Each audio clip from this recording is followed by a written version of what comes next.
Speak to the Human is a podcast that explores how we build connections with people in their professional work.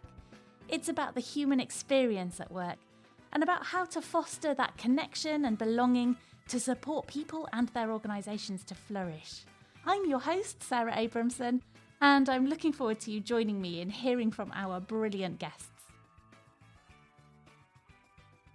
In this episode, I have the absolute pleasure of talking with Richard Etienne, a filmmaker and founder of the Introvert Space. Richard is a beautiful combination of being thoughtful and thought-provoking, someone who has followed their curiosity about human nature into an inspiring career, led by a genuine passion for telling the stories of other people in a way that makes his own story so fascinating. He has worked as the official videographer at 10 Downing Street for the UK Prime Minister and made films featuring numerous international heads of state. Despite working in these circles, he brings a calm humility and an evident eye for noticing the details that reveal the human side of anyone. In this conversation, we explore what introversion means, why our culture and workplaces commonly celebrate and reward extroversion, and what might be lost when it's only the loudest voices in the room that get heard. Richard is a fantastic guest, and I'm confident that you'll love hearing from him. Please like, subscribe and share the show, and as always, please do send me your feedback and any ideas for future guests. Hi Richard, welcome to Speak to the Human. You work in really interesting spaces that I'm very much looking forward to us talking about, and I think broadly there's almost two different podcasts we could have here as a result of that.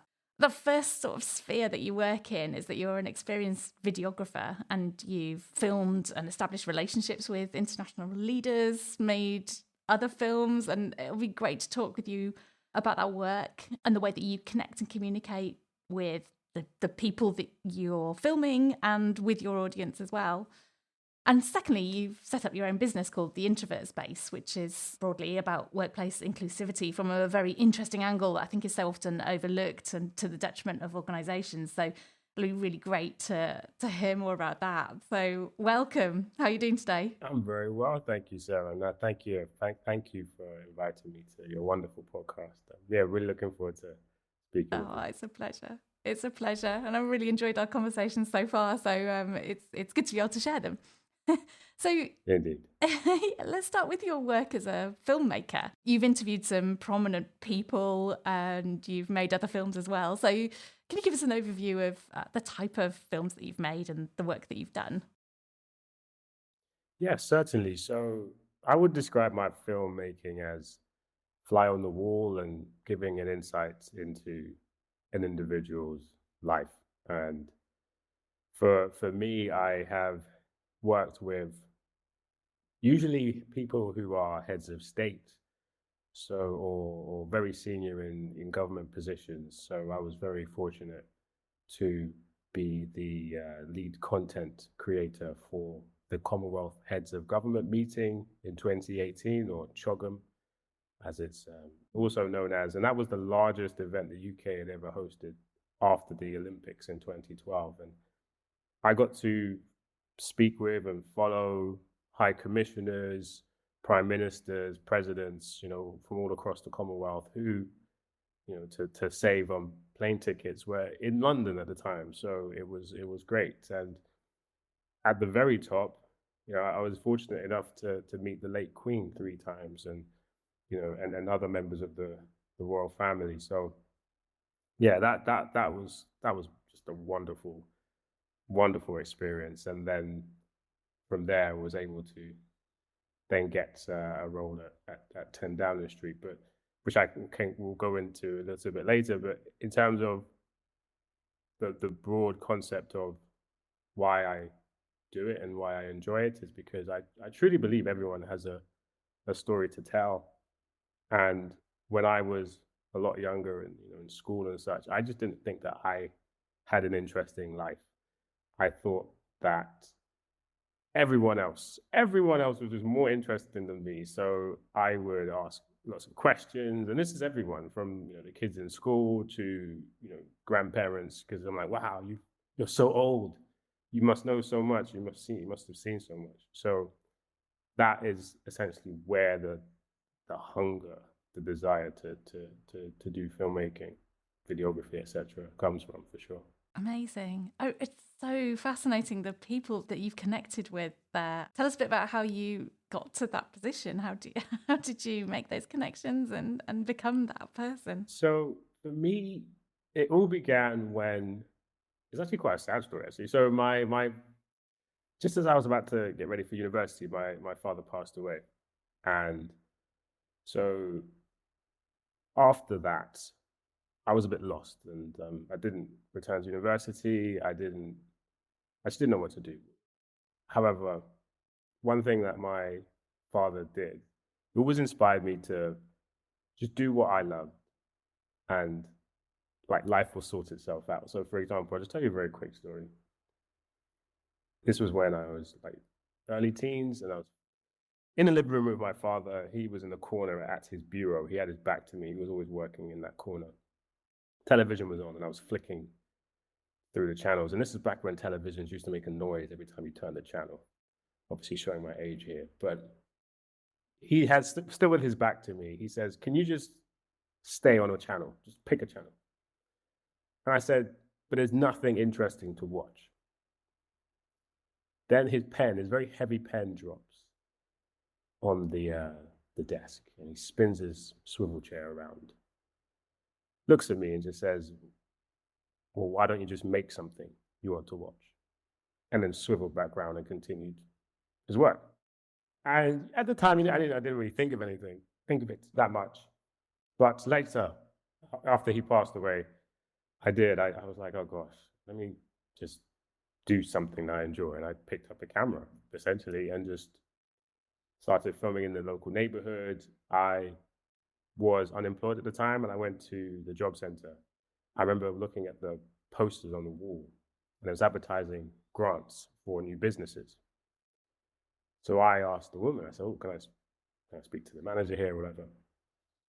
And basically I say, "Look, every time you get a business, every time you grant a business, give a business some money, can I create a promotional video for them?" And the manager was like, "Yeah, sure, okay." That's the short version of the conversation. And so, yeah, I created lots of videos for local businesses. This is, again, back in the day when YouTube was pretty much new. And then a job came up for the civil service. It was in a cabinet office. And I applied for that role. And that's essentially how I got into that CHOGM role that I mentioned earlier. And then just as so CHOGM obviously came to a close.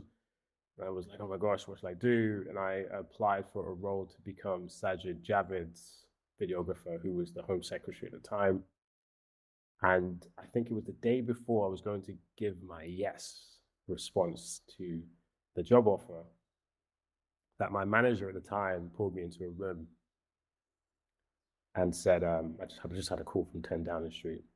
I was like, oh, lucky you. This is good. Tell me more. And he's like, no, they're looking for a videographer. The videographer of 10 plus years is stepping down. And I was like, oh my God. I was like, but I'd already actually, no, I think I'd already said yes to the Home Office. And he was like, no. Just go. They want to have a conversation with you. Just go to the house, hear what they have to say, and then make a decision. I think he looked at me as if to say, dude, why are you even thinking about this? Like, this is down the street. But anyway, so got to the house. It was quite embarrassing, actually. I got to the front door, and there was all the press across the road. And on the news, I always saw the door would open automatically. And I was like, yeah, this is definitely going to happen. So I walked confidently to the door, and it didn't open. I was like, what? And they have the gold letterbox. And I thought, let me just push the letterbox like you do at most houses. But that's a fake letterbox. It doesn't open.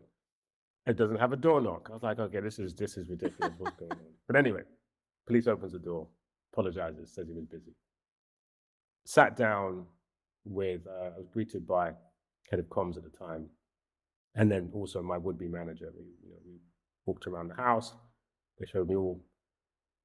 It was like a first date. They were introducing me to elements of the home and like artwork from Tracy Emin, bits of moon rock.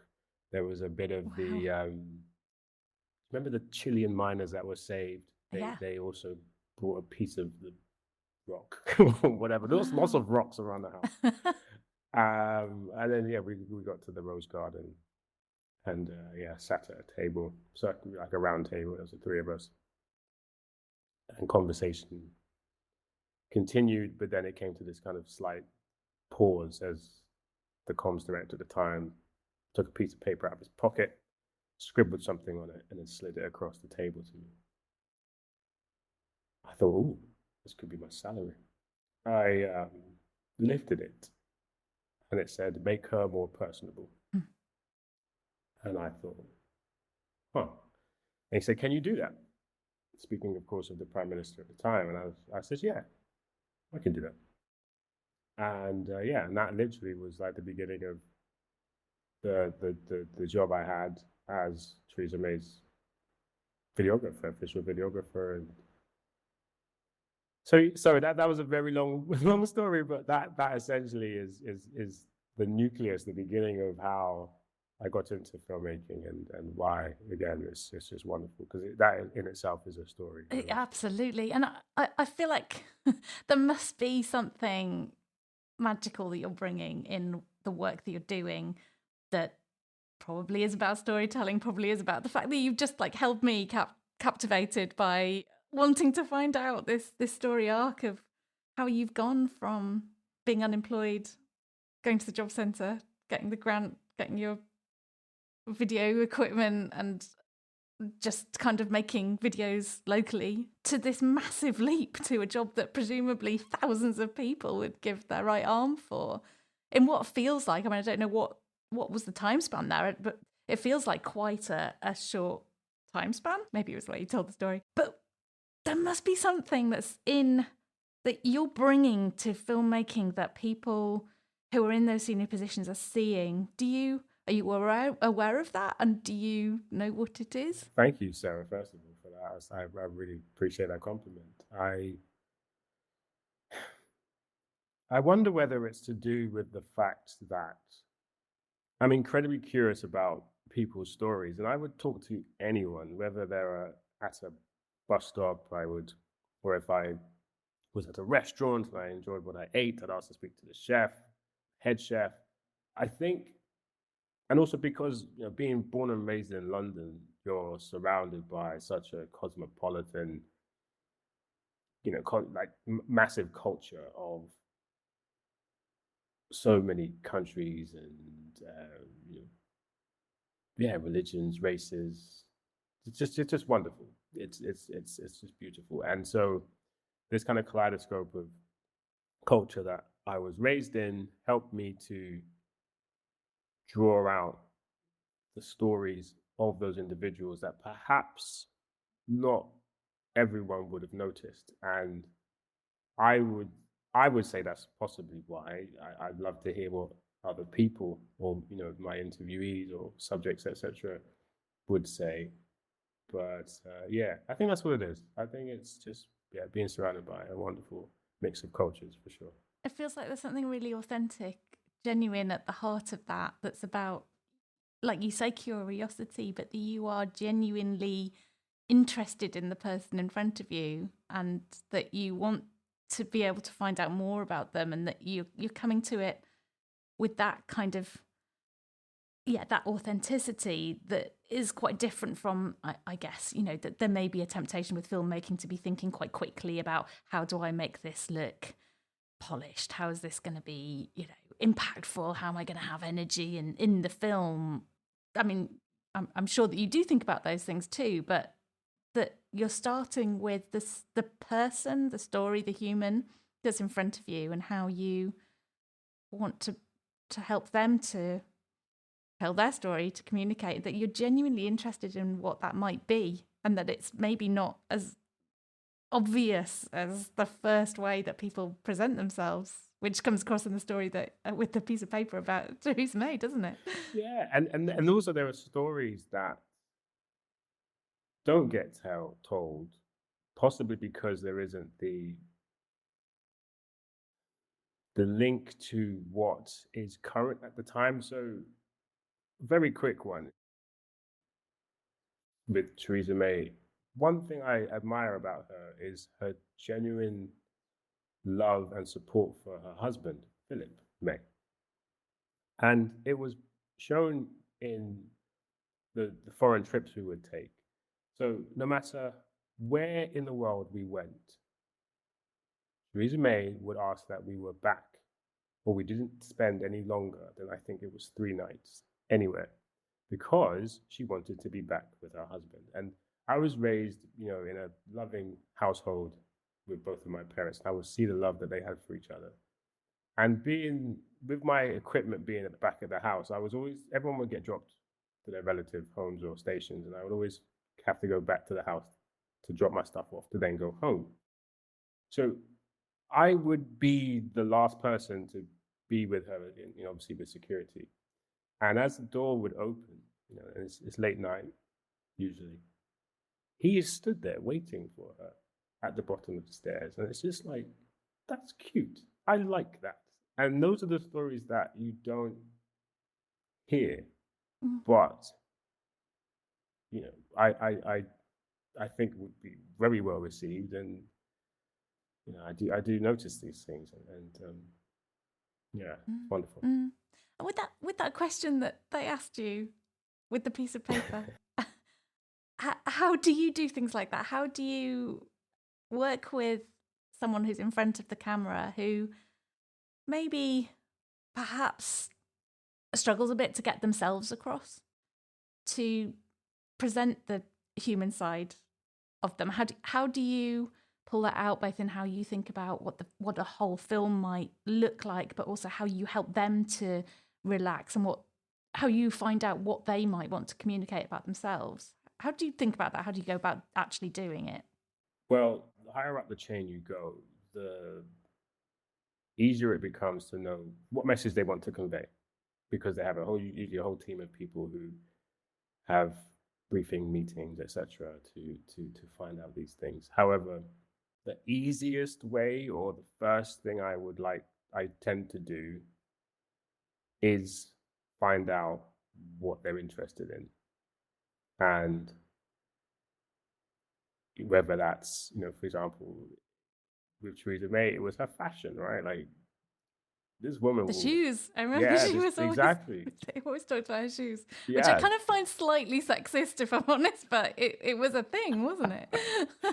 It was a thing, and yeah, she definitely enjoyed talking about those things. And I remember actually, yeah, she was on the front cover of GQ or Vanity Fair or whatever. She had some really great interviews and profiles in that respect. But to make people more personable, generally, you have to put them around people. So it was about creating more content where she was with members of the public, both within Downing Street and in their communities, and just to show how she interacted with them, and how they responded to her openness, and yeah, just general empathy as well. And then also making sure that the content or the individuals that she was with were reflective of the entire country, the electorate.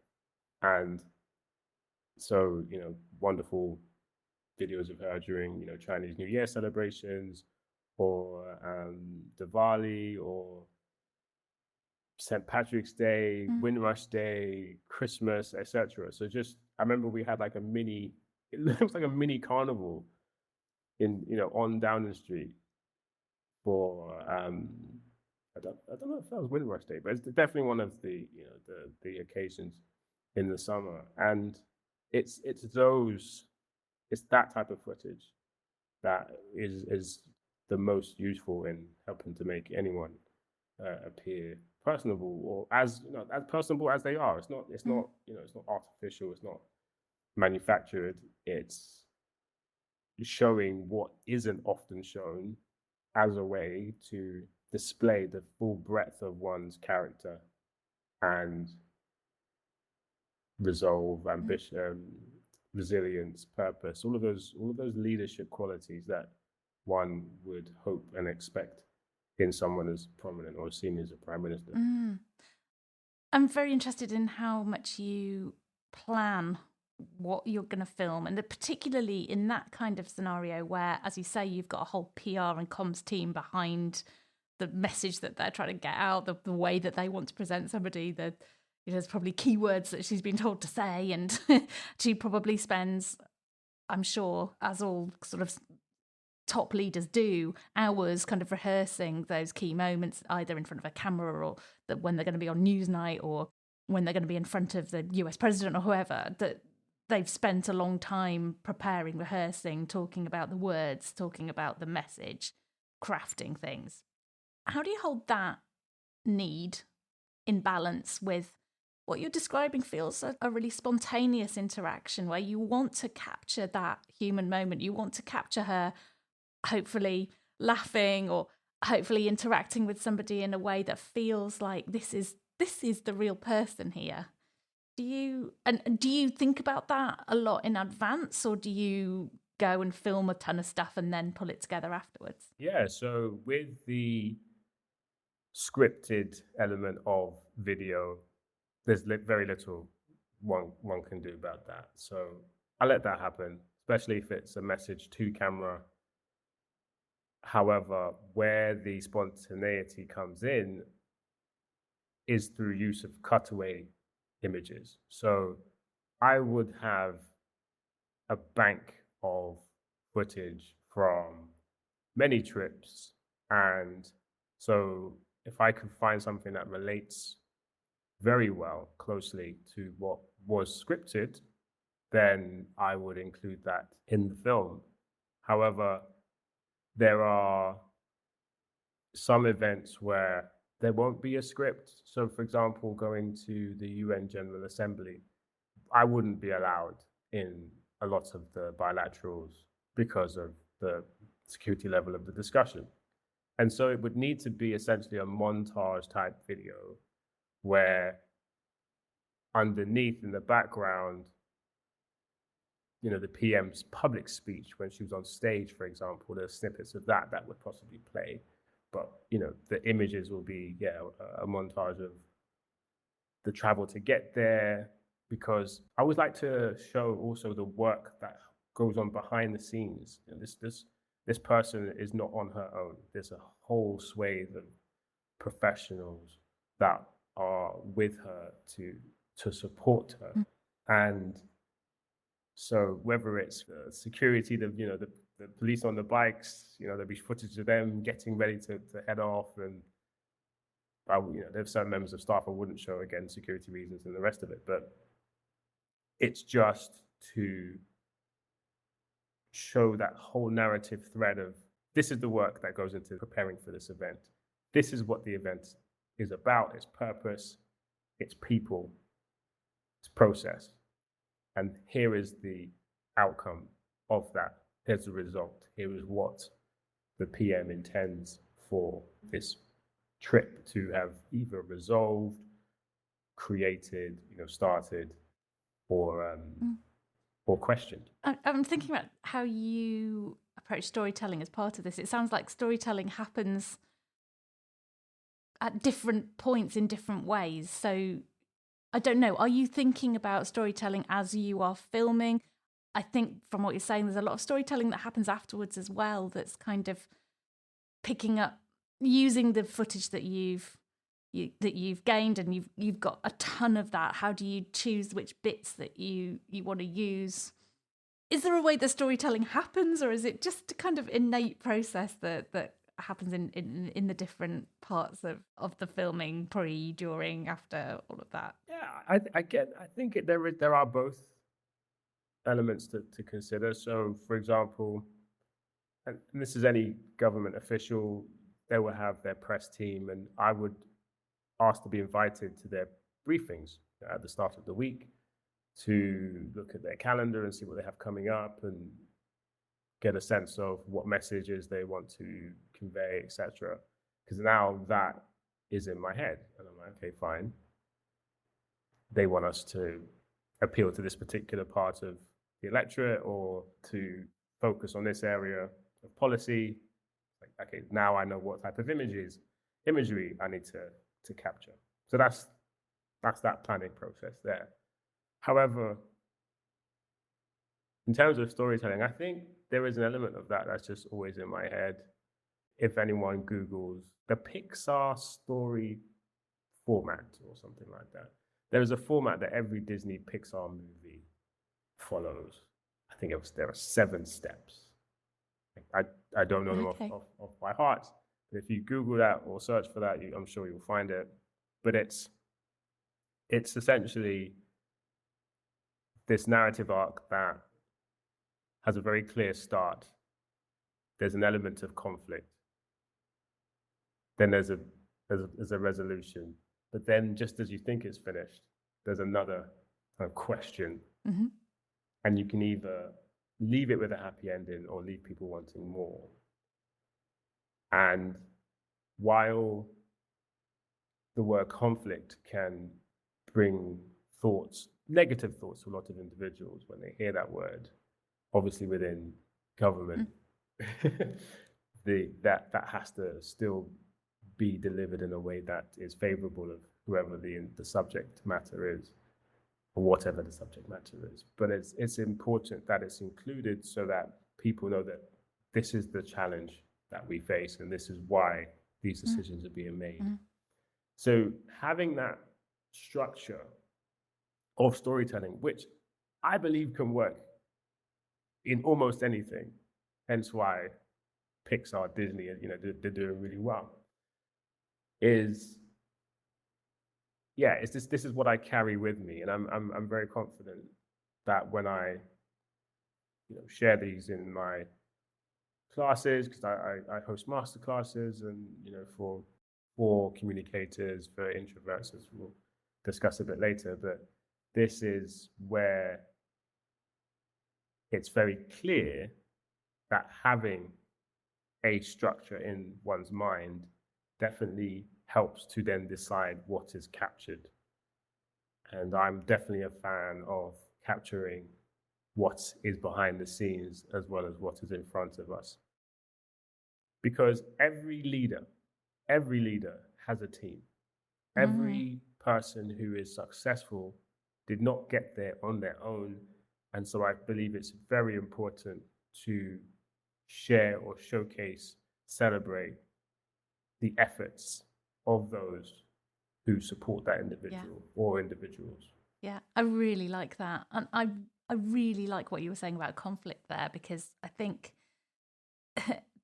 in a way, particularly for this type of filmmaking where you're trying to present somebody in a very, very positive light, and I imagine this is the same for the business videos that you were commissioned to make early in your career, where ultimately the objective is to present something very positively that comes across well. Nevertheless, that conflict and the sort of challenge or quest part of the storytelling arc really matters, because if you don't have a struggle at some point, it's a kind of vacuous story. It's like, oh yeah, we achieved something. We got to a point and it was all good. That's not a good story. What you need to show is that there was something tricky, there's something difficult, there's something that we needed to come to. Maybe there were obstacles in our way, maybe there were things that didn't go right, maybe there were reasons why we didn't get to where exactly we wanted to be. But that is a hugely important part of a story arc. You need to have that kind of conflict and explain it and show how it has shaped the rest of the tale, and that makes it human, it makes it real. And I think you feel that even if you're not consciously thinking about it as a viewer, you feel it, because something that comes across as being too easy, too polished, too positive doesn't feel real enough. You want to see that kind of, that, whether it's a battle, whether it's the need to bring courage, or the need to grapple with things that don't fit well together, or the need to deal with stuff that's just messy. That's life, and that's what we need to think about in almost all of the spheres that we exist in. So I love that you talked about that. Yeah, one of the things that I'm very interested in here as well is your experience of being in front of a whole range of different leaders. You've been in front of some fascinating people. You've talked quite a lot about Theresa May, which is such a such a good example. And yeah, I love what you've said there about helping to get her personality across. But you've established quite a strong relationship there with one person where you've been able to work with them over a period of time and get those insights into their lives and what they're really like and how you might help them to pull that out. What about times where you've got much less opportunity to really get to know somebody? How do you think about helping them to come across as authentic or human, or to tell their story when you're kind of coming at it as you haven't got the depth of time with them? There's a technique that I used to use quite a lot, which I now see on television quite a bit, especially in sports interviews. I'm not saying they took it from me, by the way. However, but it's when, before the interview even begins, they show the bits beforehand when that person's getting ready to begin, and they may have a joke with the boom, the mic person, or like one of the production staff or something. Especially when it's a topic that's a bit serious. It's to show. So, for example, Carney, the former Canadian Prime Minister, new Canadian Prime Minister, yeah, new Canadian Prime Minister, managed to interview him very briefly. And it was, I remember I was late, I was on a train, I was sweating, I was calling my manager at times saying, I don't think I'm going to make it. And, but everything was fine in the end. And he has a very measured, we all know this, seen him, right? It's kind of very measured approach, very soft tone, even when he's speaking seriously. And, when he was talking about Trump recently, even then, he wasn't really shouting. He did it in his Carney way. However, there were elements before the interview even began where he made a joke about, me turning up late and something about the economy and whatever. It was fun. It was funny, and they didn't allow us to show that. But it's something like that, or I see it so much now. But when I don't have much time, it's capturing the elements around the interview, whether it's at the beginning or at the end, when they're taking off their mic and saying, "Gosh, that was a tough one. I don't believe you asked me about blah blah blah." And it's because you really get to speak to the human in that respect, because then they're opening up about feelings that are deeper than what they are either trained or practiced to do, being in their position. And let's face it, everyone loves a little bit of behind the scenes. And that used to be my favorite part of certain movies, when the rolling credits, when they'd have the outtakes. Yeah, definitely. Like that, I'd wait for that. I love that they artificially create those with some of the Pixar cartoons, like the Monsters Inc., that they have the outtakes. Exactly. Brilliant. So when I don't have much time, I try to get the story around the story, if that makes sense in some way, and to just display that extra human element of that individual. Yeah, brilliant. And have there been times when that's led to something surprising, or things have gone in a completely different way than you had expected? Ooh. I don't know if there's any particular names I can mention. However, yes, the short answer is yes. And usually it's because either we've caught them on a good day or a bad day.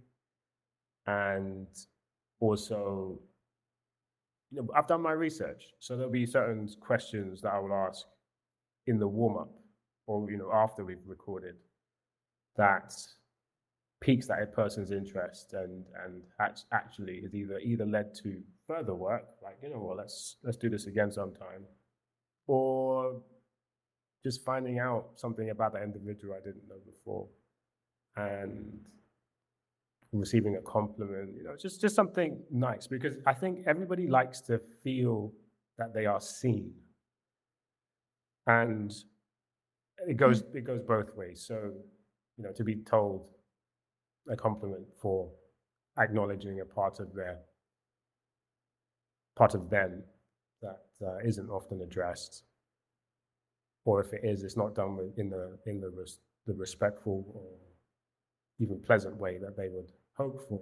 It's those moments. They're small, often, but very impactful. I'm interested in how you think about the audience at any point during the filmmaking process, because what strikes me in what you've just said is that that's very different, for example, from how a tabloid journalist might go about presenting the same people, where they're very focused on perhaps telling a sensationalist story or perhaps pulling out something that may not even be quite right and probably wouldn't be the way that the person would want to present themselves, but they're thinking about the audience because they want to sell the paper, and that's their priority at that point. How do you think about your audience? Do you trust in the filmmaking process, the opportunity to help somebody be themselves and that kind of connection with the person? How much are you thinking about who you're trying to connect with, who's watching, what they might want to see, and how do you do that? How do you make it feel relevant for them as well? So working within communications, as you know, like rule number one is know your audience, isn't it? So I've done a lot of work within internal communications, for example, and the great thing about internal communications is there are staff surveys.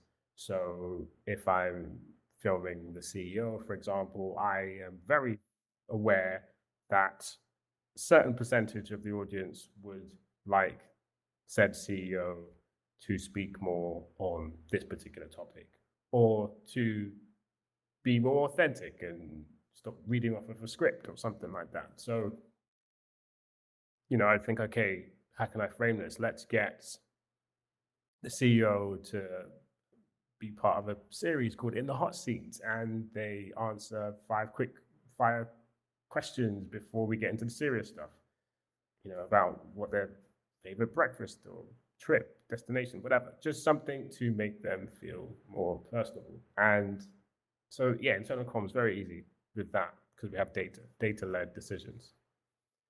In terms of external communications, cheekily, I think I will say that it goes back to what my dad said to me: make the TV or make the footage that you would want to watch. Mm-hmm. And so I sit there thinking, what I would like to know about this person is, X, Y, and Z. So there's an element of that I take in my approach. But then there's also, thinking what new audience perhaps, would benefit from this person's story.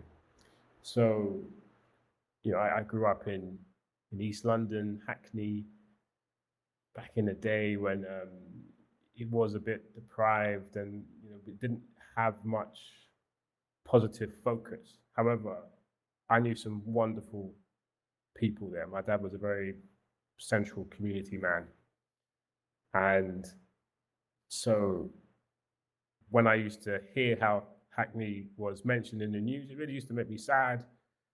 And so I would, if I was interviewing someone who was quite high profile, I would let them know where I came from, and I'd ask them to do like a quick shout out to a particular business or community group or whatever, or youth group within Hackney. And then, I would show that element to them. This is before social media. I mean, it'd be so much easier then, so much easier to do it now.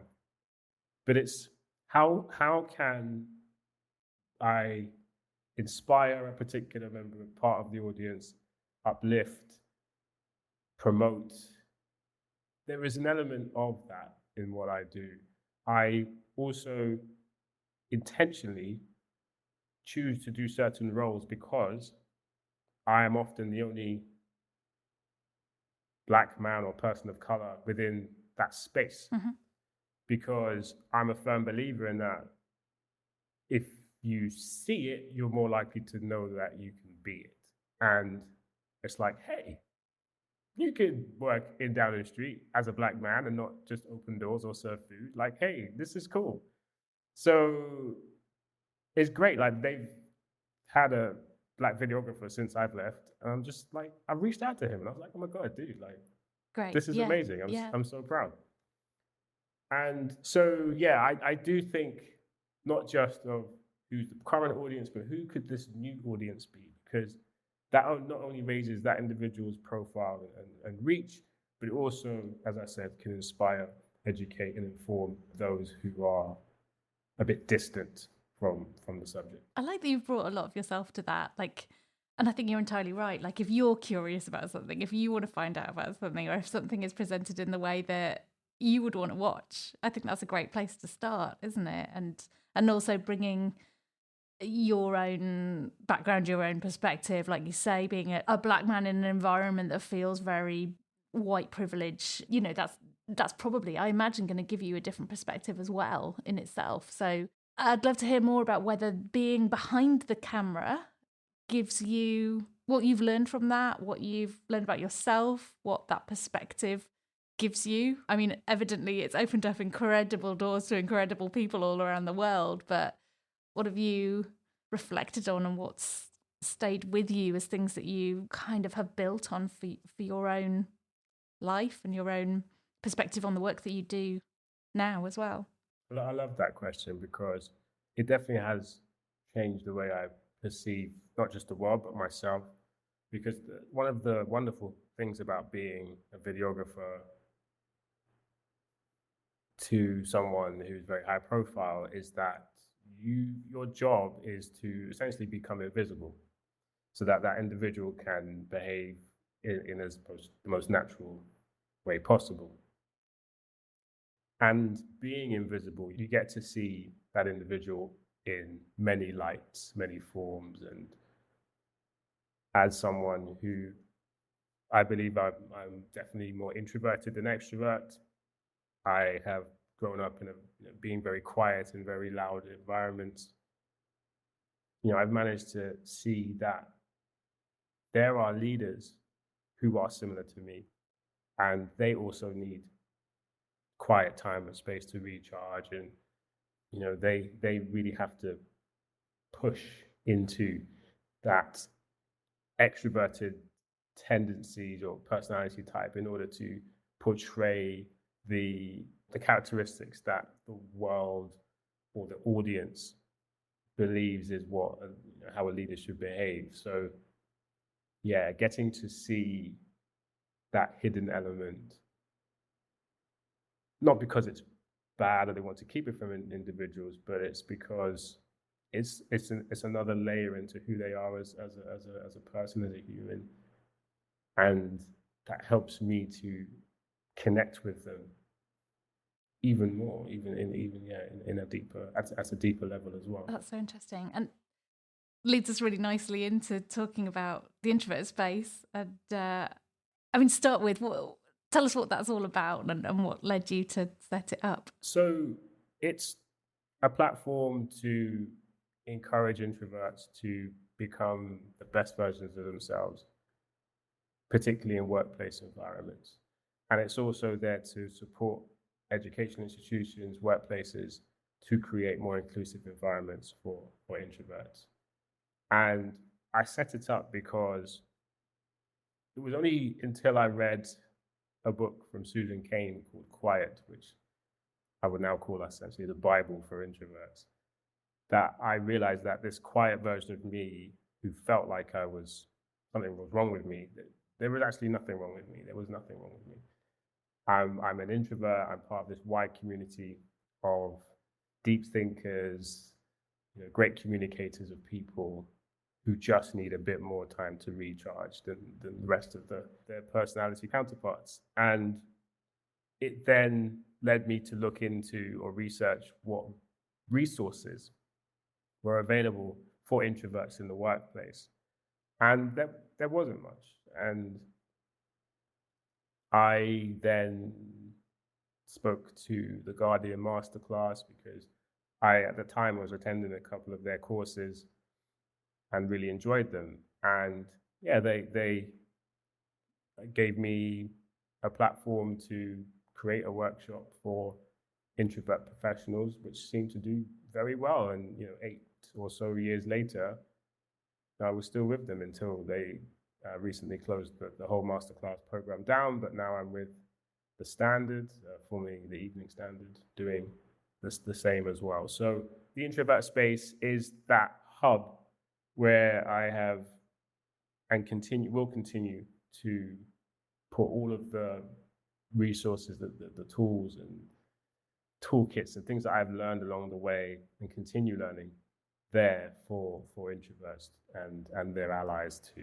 to access freely. I think one of the things that's particularly interesting is that there's a lot of social attitudes and assumptions about what we mean by introversion and what an introvert might be able to contribute, I suppose. And as you said earlier with leaders, I think there's an assumption that leaders are the ultimate display of extrovert characteristics, that power is all about extroversion, and yet is it? And the fact that you have these insights into leaders as real people and what they're like and how they need to recharge, how they need to gain their energy, how they get the best from themselves. I think that's very interesting. And I think you yourself embody a lot of challenges to the assumptions that we make. So, for example, you've said before you're very comfortable speaking.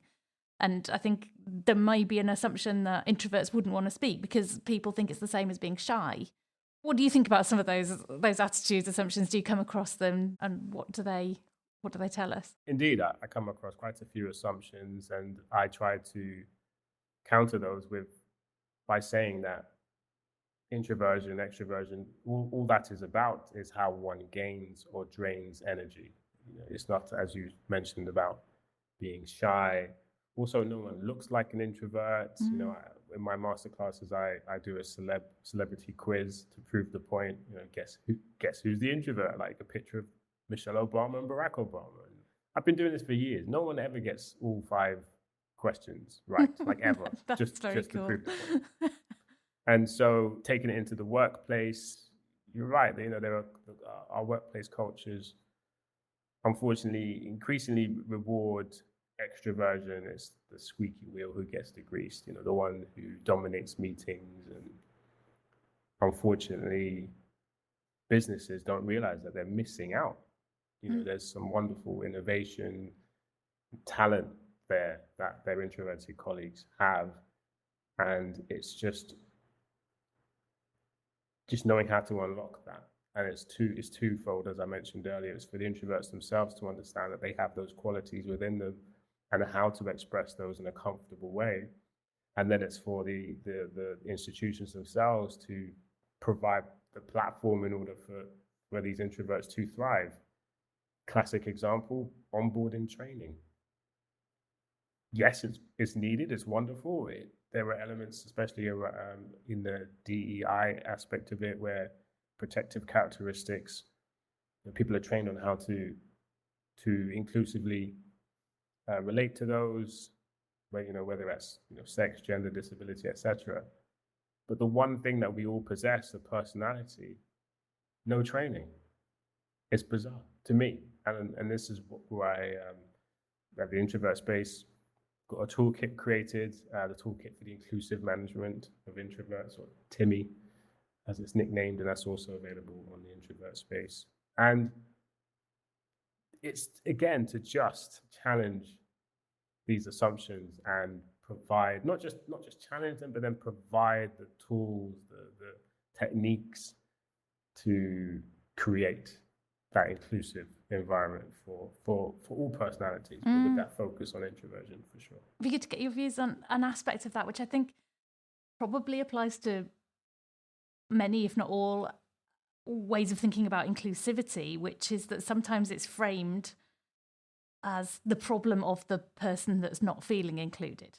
So with introverts, what do the introverts need to do to communicate better in a meeting? And that's kind of missing the point. But the fact that that thinking comes from the extroverts means that the introverts are never heard. And actually, it's everybody, isn't it? Of course it is, as with all inclusivity. It's everybody that needs to think about and understand how we get the best from each other, or more from each other, by everyone being able to modify their behaviour. Where do you start with that? How do you start to get that message across, especially to people who maybe are speaking so much they're not listening enough? It will take time. It will take time. And there's, to take, for example, an element of the workplace that's very common, meetings. So to use your point in terms of, the introvert needs to do something versus everyone needs to do something. So the extroverts, hi, you could help by putting agendas in meeting invites. So that's very simple. What that does, it gives the introverts in your team more time to consider what points they will bring to the meeting, because it may be unknown to certain extroverted colleagues that when you're in a meeting, if there is no agenda, this is the first time generally that the introverts in your team are having to sit, listen, and consider the points they will raise, which takes time. And if your extroverted colleagues are quicker thinkers and they're just out there just talking, they will then dominate the conversation, make the introverts possibly more reluctant to raise a point, and the meeting chair may perceive that the introverts are not interested, there's something wrong with them. Do you know how many times in a meeting I was quiet, someone would ask me, "Are you okay, Richard?"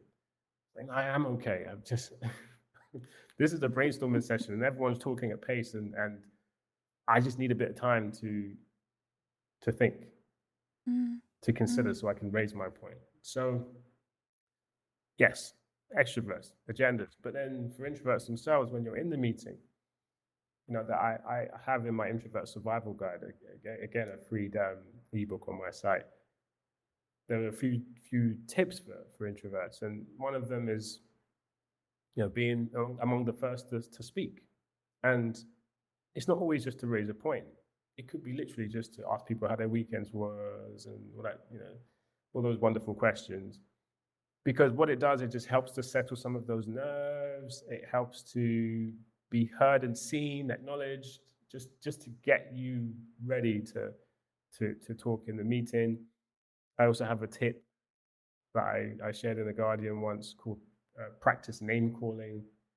So if there is a dominant voice in the meeting, instead of doing that customary apologetic thing to interject, so it goes like, sorry.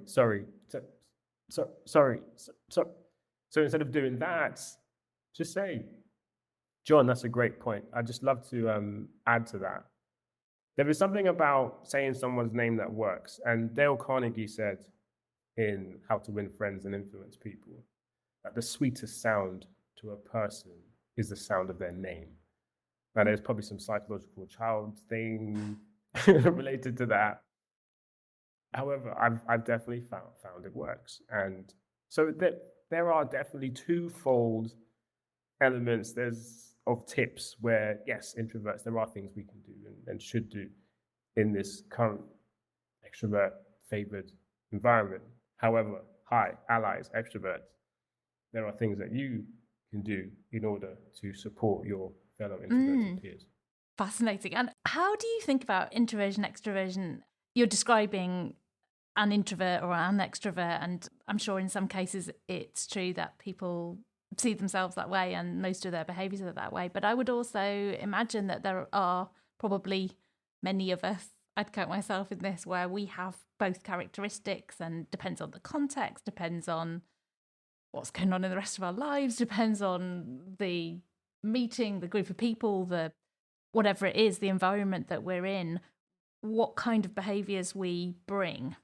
I think that possibly gives us a very interesting opportunity to think about this whole issue, though, if we help people to think about their own behaviours, times when you might feel it's difficult to speak up or difficult to have a voice or whatever, versus times where you find that more comfortable, whether that relates to your own confidence, whether it relates to what you're challenging yourself to do, and how that makes you feel.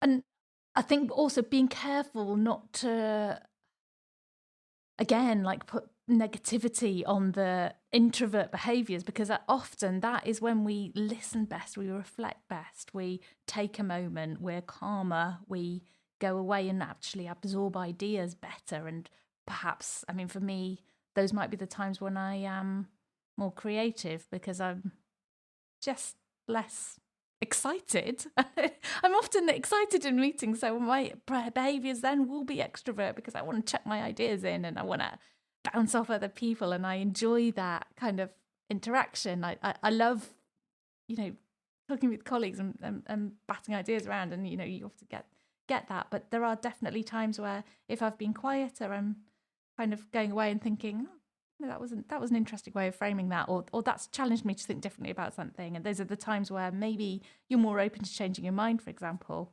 I kind of lost what the question is in that, but it's kind of about how we're all we're probably all a mix of different characteristics. So are there ways that we can reflect on ourselves to help us all change collective behaviours? Yeah, I think it makes me think of when Carl Jung, who came up with the term introvert, extrovert, was quoted saying that if there's no such thing as a pure introvert or pure extrovert, and such a person would be found in a lunatic asylum. Now, I don't know how true that is, but I get the point. We do slide up and down or left and right, whatever, across the scale. And as you said, Sarah, as our responsibilities change, as we grow, age, etc. When I became a parent, I definitely had to slide more into my extroversion to keep my son entertained, and then there's the discipline element of being a parent and the rest of it like that. And your career ladder, as you climb, you gain more responsibilities. You may have to manage people.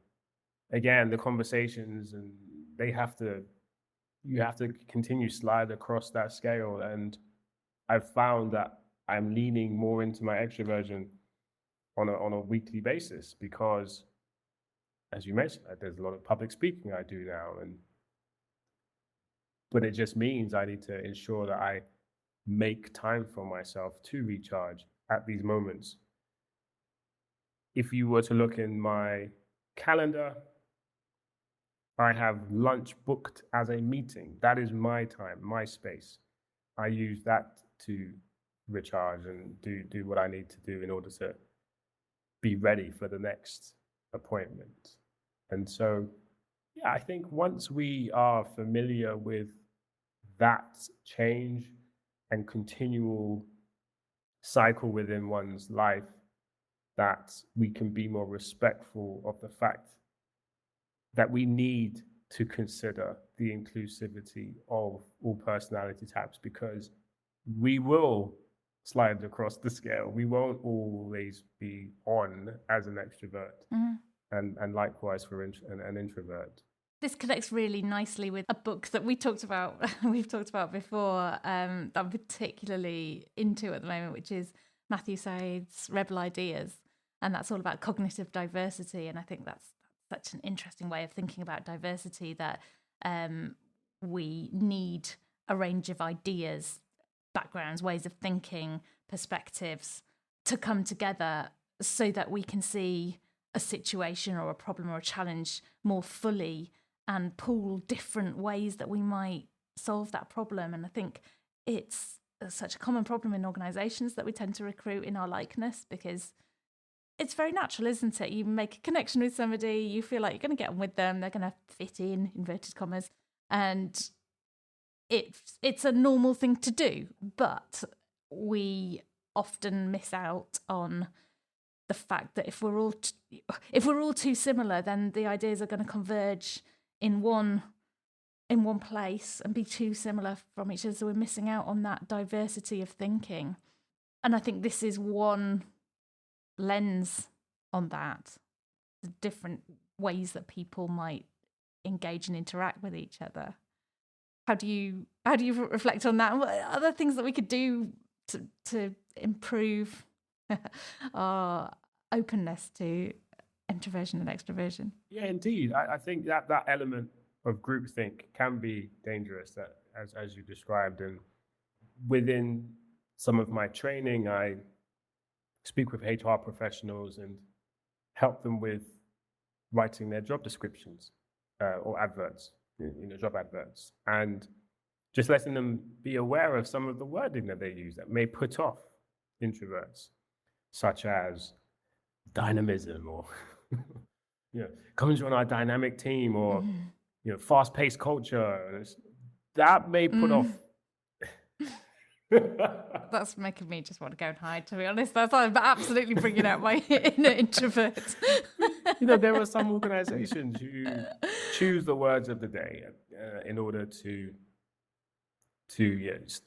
stand out through the noise. There is a lot of noise out there, and I think COVID brought peaks and troughs in terms of there was the Great Resignation. Then there was now no one's leaving, and it's hard to actually get into any sort of organization. So there is and has been and continues to be a challenge for recruiters, and I totally understand that. However, something I try to explain, something as basic as the words used can make such a big difference, these small changes. And once, you have this talent, in terms of retention, it's about, again, speaking to people managers and getting them to either do personality tests with the team and understand, what style of communication members of their team prefer. Now, it's not I'm not saying you have to, some parents, and I really feel for them all, when they have, 3 or 4 children and they cook 3 or 4 different meals every single day for them. I'm not saying you need to do that.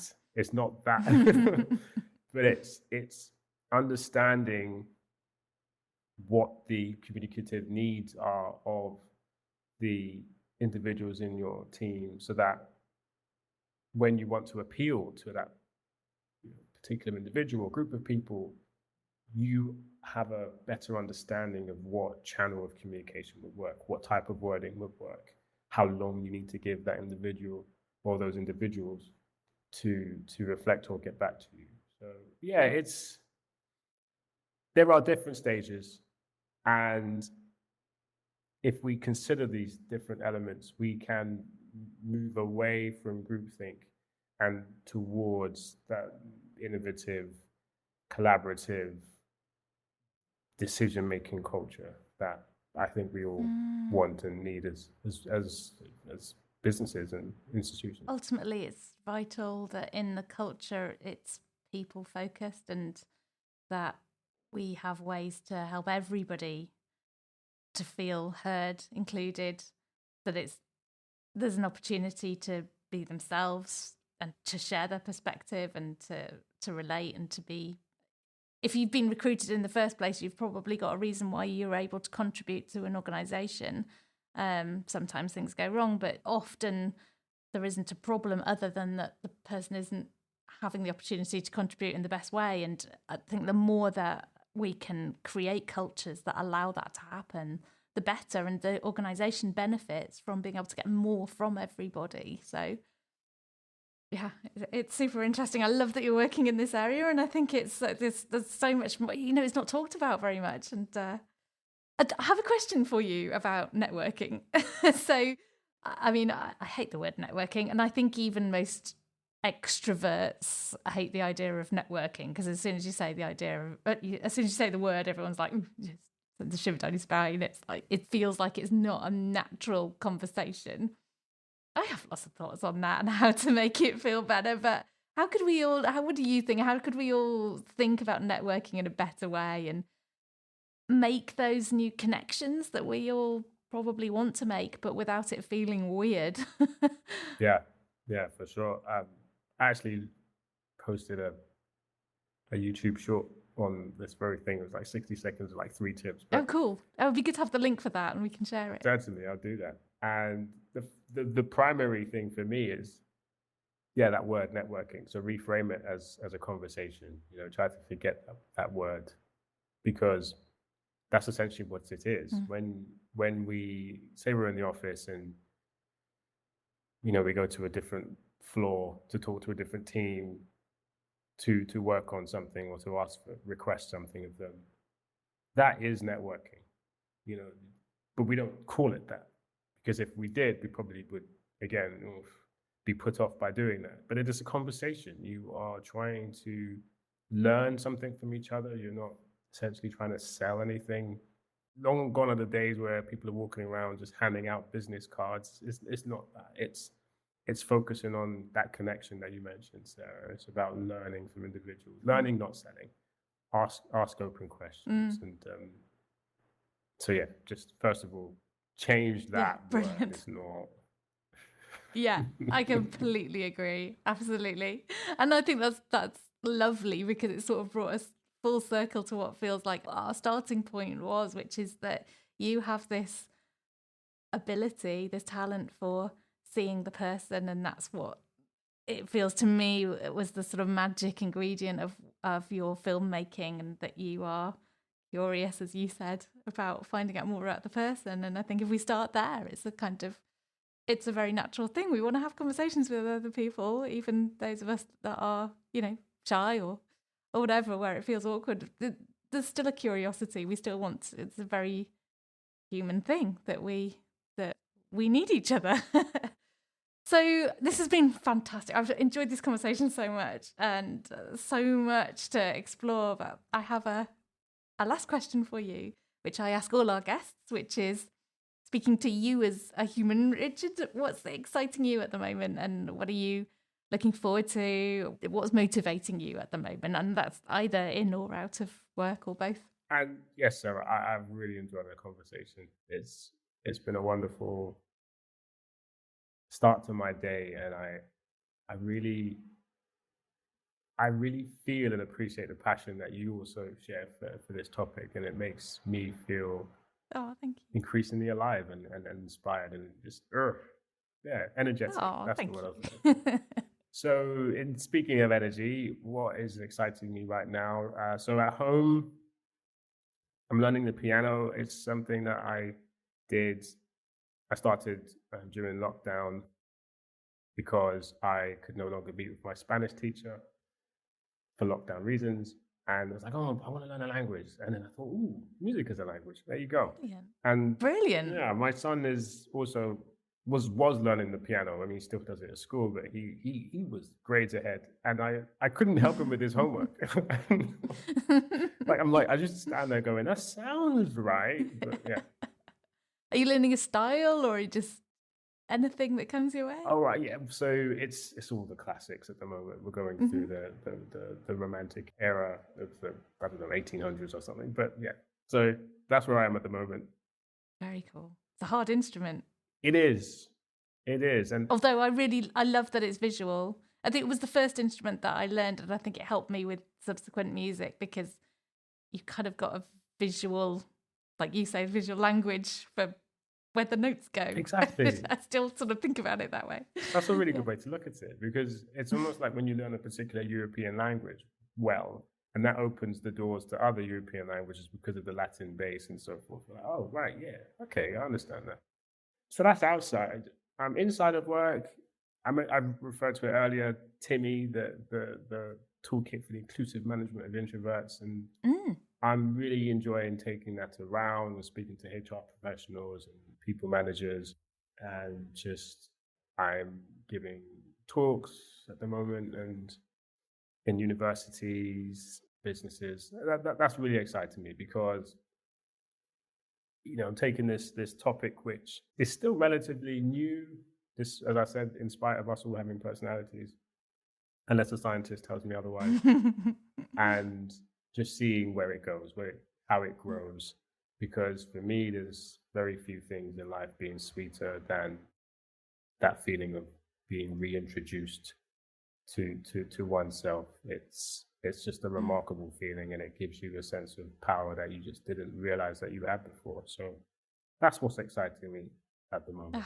That's such a wonderful note to end on. I love that idea, that sentiment. Thank you so much. I hope that listeners have enjoyed this. I'm sure they will have done. I've got every confidence, as much as I've enjoyed having the conversation. It would be great to have some of your links, Richard, which we can share in the show notes, But thank you, everyone, for listening. I hope you can like and share this podcast.